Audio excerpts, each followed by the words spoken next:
Hello viewers, welcome to the Apex DMX talk show. Today we will be discussing a potential revolution in Venezuela. So, what do you think went wrong with the previous attempts of the Venezuelans?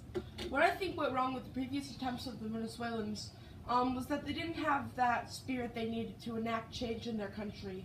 They waited a really long time to actually start their protesting.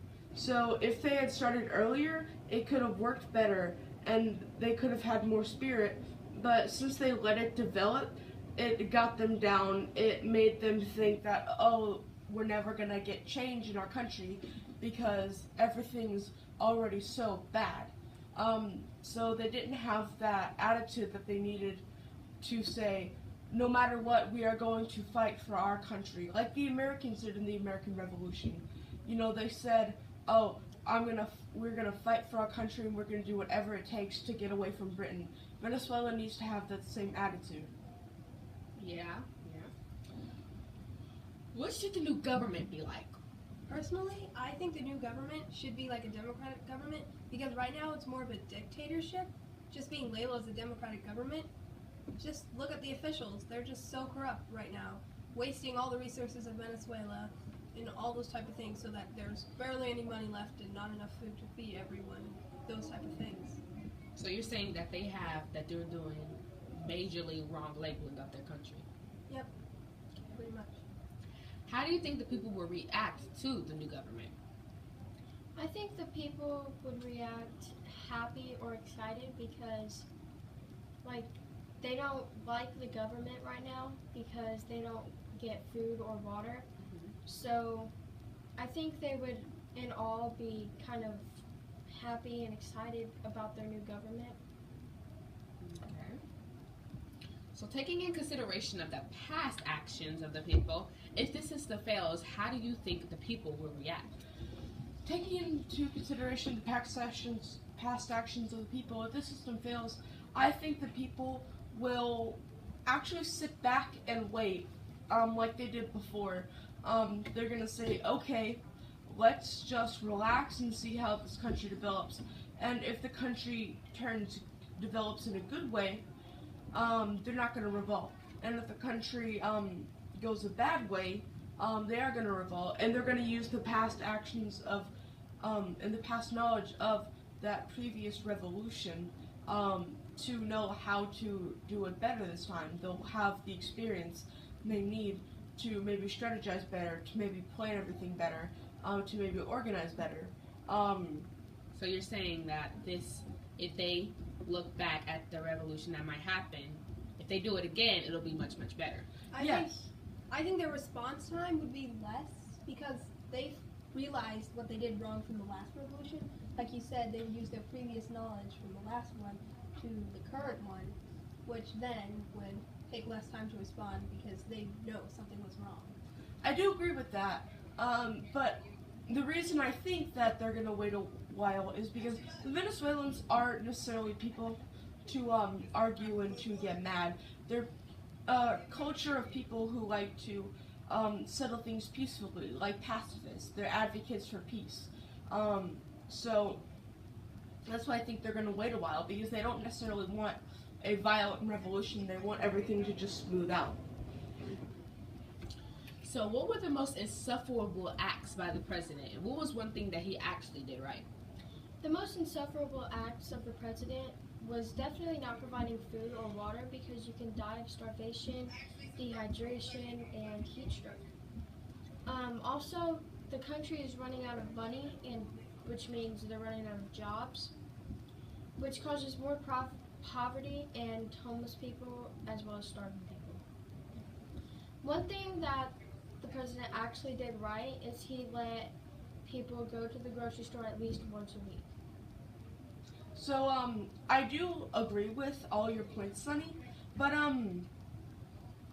the thing with the money and the jobs, because the Venezuelan people don't have much money, they can't get jobs, and because they don't have a lot of money, they can't go to college either, which if they can't go to college, they can't get a degree and they can't go into a profession that they can hold for life that'll be a well-paying job. So that whole cycle is going on right now which is sort of dropping the economic structure of Venezuela, right? Yeah, it's basically just like a big loop. People can't pay for their education, so they can't get jobs, and if they can't get jobs, they can't pay for education. Hmm? Yep. What do you think is the number one problem of the current government? I think the number one problem with the current government is that it's more of a dictatorship, and not just dictatorship, communist and socialism country. The president thinks he has the rights to take away the rights of the citizens. He's taken away free speech, right to bear arms, and just many others. He has taken away the rights of all men and women are created equal. He has taken away these fundamental rights that every human is born with. They're unalienable. The rights that are written in the American Declaration of Independence, which so many countries are following, and the Venezuelan president thinks he can just take those away. And he treats the citizens like they mean nothing. And the biggest problem is that the government doesn't realize this, and if they do, they don't care.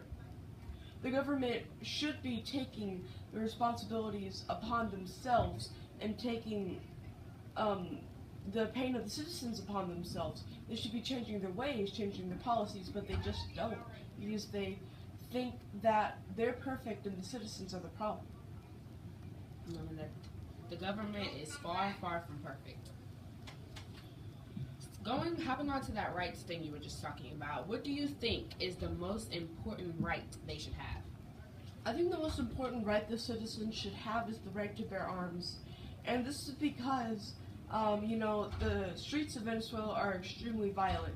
Now, I'm not saying that everyone in Venezuela can walk up to a gun and pick it up and just shoot anybody they want. I'm saying they should have to go through the tests, get the regulations, and get the licenses that they need to so they can bear these arms, like in America. Everything is violent in Venezuela right now. There are gangs running through the streets, shooting up places, burning buildings. The police are using violent force against citizens, shooting them, using tear gas on them, similar to what happened in the Boston Massacre. So that's why I think the right to bear arms is the most important right, so the citizens can protect themselves. I think the most important right would be that every man and woman is created equally, so everybody would have the same rights, which means everybody would be able to go to the grocery store and buy clothes anytime that they want. I love how you said man and women, because that and women is very important. This is not times from back when women couldn't do anything. Everyone needs to know that women and men are created equal. Exactly, because if you guys recall from learning in school, the Declaration of Independence wrote all men are created equal, but really the only people who could own land or vote or buy things or get a job were men, white men over 21 who owned land. What do you think, Ms. Silver? Well, I think the most important right is the freedom of speech, because right now the freedom of speech is illegal in Venezuela, so the president can't be resigned or anything, because he's taking away all these rights, like the right to bear arms, freedom of speech, that type of thing. So I think the freedom of speech is very important, because then they can do a peaceful protest like they've been doing and still continue what they're doing. Yeah, I heard they're not even allowed to complain loudly, or they'll get in trouble. Looks like What system does that? that makes no sense. So you're supposed to whisper when you complain? They're not allowed to be able to hear you. But in the case of a possible revolution, we have prepared a Declaration of Independence. This follows the basic structure of the American Declaration. Well, thank you for watching, and we hope you enjoyed and learned more about the possible upcoming revolution in Venezuela. And if you guys want to learn more about other possible revolutions, go watch some other videos on the Apex DMS YouTube channel.